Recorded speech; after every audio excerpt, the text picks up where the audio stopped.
할렐루야, 프레이즈 더 러드. 우리 주님을 찬양합니다. 오늘은 우리 한국교회를 위한 설교가 조금 30분 좀 빠르게 된 것 같습니다. 오늘 함께 나눌 말씀은 하나님의 전략으로 싸우라 라는 말씀입니다. 본문 말씀은 잠언서 24장 5절 6절입니다. 지혜 있는 자는 강하고 지식 있는 자는 힘을 더하나니 너는 모략으로 싸우라. 전쟁은 이 모사가 많음에 있느니라. 너는 전략으로 싸우라.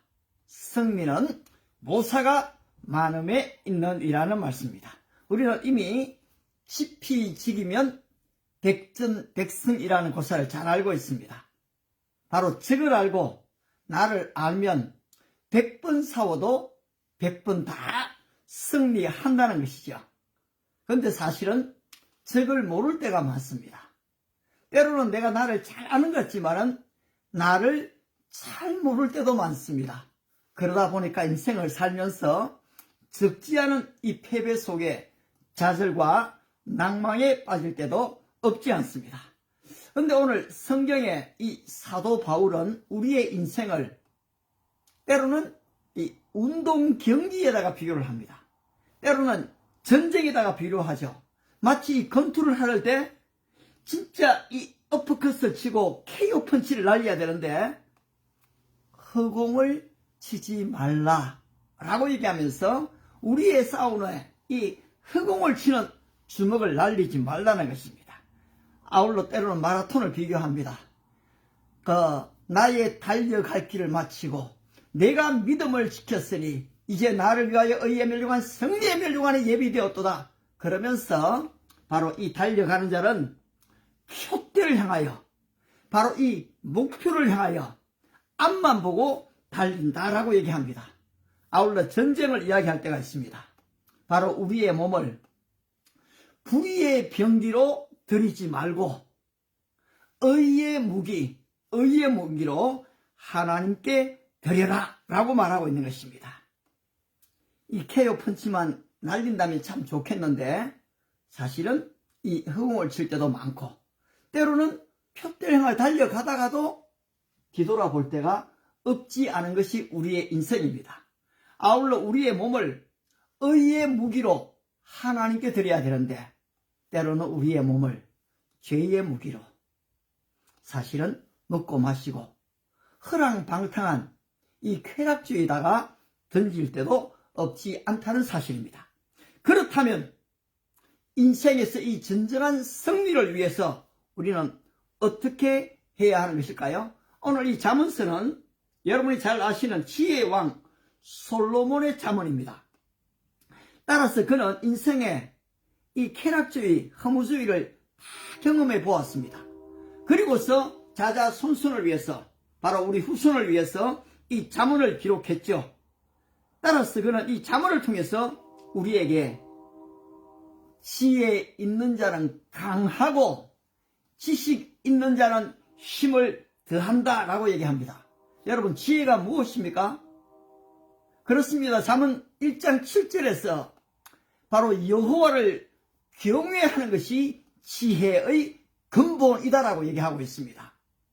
여호와 하나님을 예배하고 여호와 하나님께 기도하고 여호와 하나님을 찬양하며 바로 온 마음과 뜻과 정성을 다하여 하나님을 예배하는 것 자체가 지혜라는 것입니다. 따라서 하나님은 지혜의 하나님이 되십니다. 여러분 지식이 무엇입니까? 그렇습니다. 우리는 이 지식을 가지려고 배웁니다. 우리는 또 듣습니다. 바로 이 지식 우리 모두에게 얼마나 중요합니까? 따라서 베이컨은 아는 것이 힘이다. 그렇죠. 이제까지 많이 아는 사람, 지식을 가진 사람, 데이터를 가진 사람, 정보를 가진 사람들이 잘 사는 것을 우리는 보게 되는 것입니다. 그런데 오늘날 이 학자들은 지난 이 5년의 변화가 과거에 이 200년의 변화보다도 더 큰 변화가 일어났다라고 얘기합니다. 어떤 면에서 정말 그런 것 같습니다. 인쇄술의 발명이 여러분 시대를 뒤집어 놓았지 않습니까? 종교개혁을 사실 만들었던 것이죠. 성경이 번역되니까요. 그런데 오늘 바로 이 AI, 인공지능의 발달은 우리 인간이 가히 상상할 수 없는 이 지식을, 정보들을 안겨주는 것도 사실입니다. 그런데 우리 인간의 편리를 위해서 만든 바로 이 AI가, 인공지능이 사람들의 일자리를 빼앗아가는 바로 어려운 시대에 살고 있는 것이 오늘 우리들의 현 주소입니다.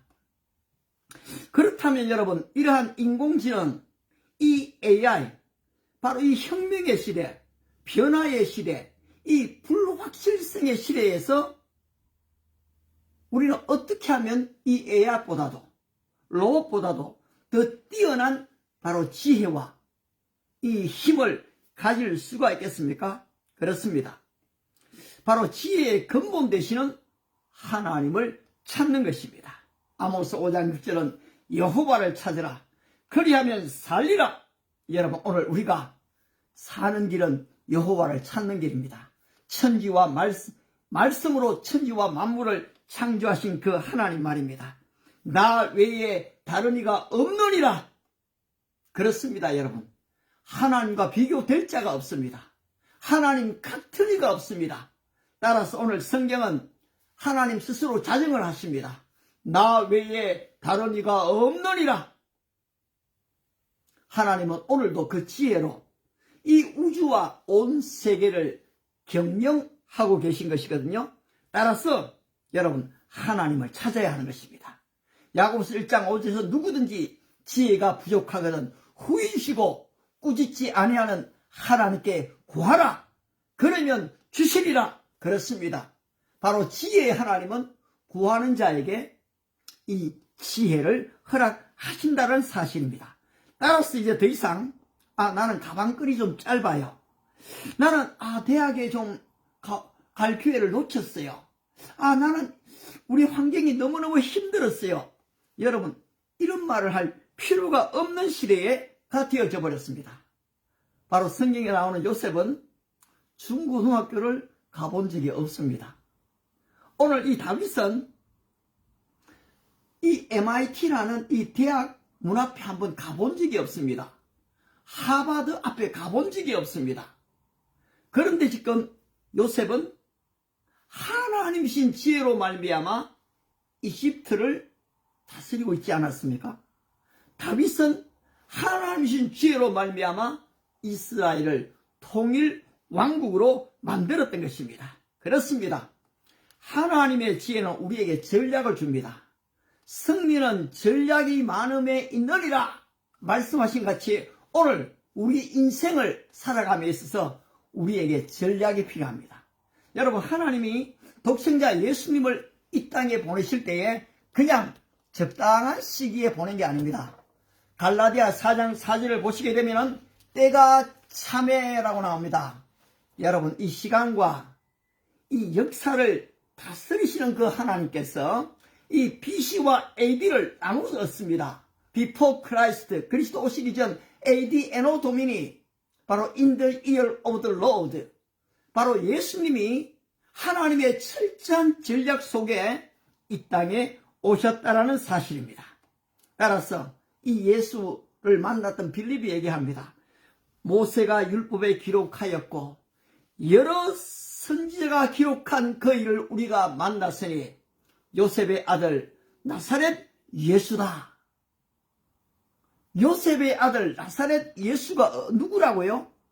여러분, 바로 구약의 오시기로 하나님이 모세를 통해서 율법을 통해서 수많은 선지자를 통해서 그리스도가 오실 것에 대한 예언을 바로 기록하고 있지 않습니까? 바로 그분을 이 빌립이 만났던 것입니다. 그렇습니다, 여러분. 오늘 이 골로새서 2장 3절에서는 그 안에는, 예수 그리스도 안에는 지혜와 지식의 모든 보화가 감추어져 있느니라. 아멘입니다, 여러분. 그리스도 안에 얼마나 놀라운 지식과 지혜의 보화가 있는지를 발견하게 된다면 우리는 AI 인공지능을 두려워하지 않습니다. 우리는 이 데이터, 바로 이 정보에 대해서 두려워하지도 않습니다. 빅데이터, 여러분 이것을 능가하는 지혜와 이 정보가 우리 주님 안에 있기 때문입니다. 인생을 힘들게 살아가는 우리 청소년 여러분, 참 과거 같지가 않지요. 옛날에는 대학만 나오면은 그래도 일자리가 있었습니다. 그런데 대학을 나올 뿐 아니라 바로 엄청난 자격증을 그렇게 다 준비했지만은 지금 참 마땅히 갈 곳이 없습니다.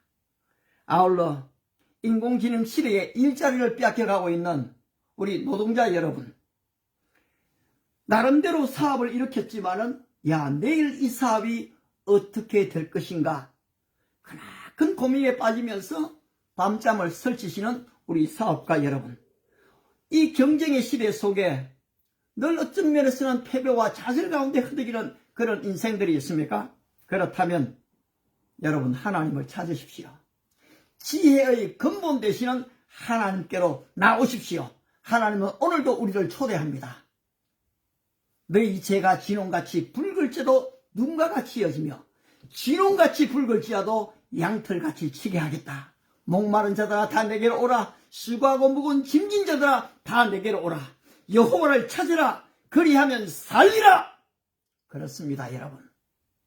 바로 여호와를 찾을 때에 기회가 주어진다는 것입니다. 뿐만 아니라 여러분 그리스도를 만나야 합니다. 지식과 지혜의 모든 보화를 가진 그리스도, 바로 그분이 그렇게 가지게 된 것은 뭡니까? 자신이 말하는 것, 자신이 행동하는 것이 내게서 나온 게 아니라는 것입니다. 바로 나를 보내신 하나님, 그 하나님이 나에게 이것을 다 주셨다라고 얘기합니다. 그 예수님이 12살 때 바로 성전에 가서 랍비들하고 얘기를 나누지 않습니까? 그 높은 콧대들을 예수님이 다 꺾어버립니다. 따라서 그들은 배운 적이 없이 그를 어찌 아느냐 다 놀랐던 것입니다.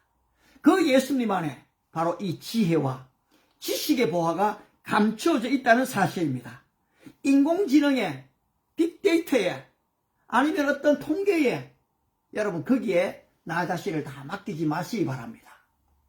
그리스도를 찾을 때, 그리스도를 만날 때 이것을 얻을 수가 있습니다. 따라서 솔로몬의 이 잠언을 하루에 한 장씩 읽으십시오. 31장까지 있습니다. 저도 오늘 11일만 11장을 읽습니다. 한국은 12일이죠. 12장을 읽으시면 됩니다. 바로 그 위로부터의 지혜를 얻는 것입니다. 따라서 아무리 많은 정보를 가지고 있어도 여러분 이것이 정리가 되지 않으면 내 것이 안 됩니다. 그런데 이 지혜는 이 모든 지식을 활용하는 능력이지 않습니까? 따라서 하나님께서 이 능력을 주시면 I can do everything through him who give me strength. 내게 능력 주시는 그분 안에서 내가 모든 것을 할 수 있다. With man this is impossible. 사람으로 할 수 없지만 but with God. 하나님으로서는 모든 것을 할 수 있느니라. 여러분, 하나님 씨는 지혜로 예수 그리스도 안에서 이 전략을 가지고 이 힘든 인생을 승리하는 은혜와 축복이 함께 하시기 바랍니다. 할렐루야!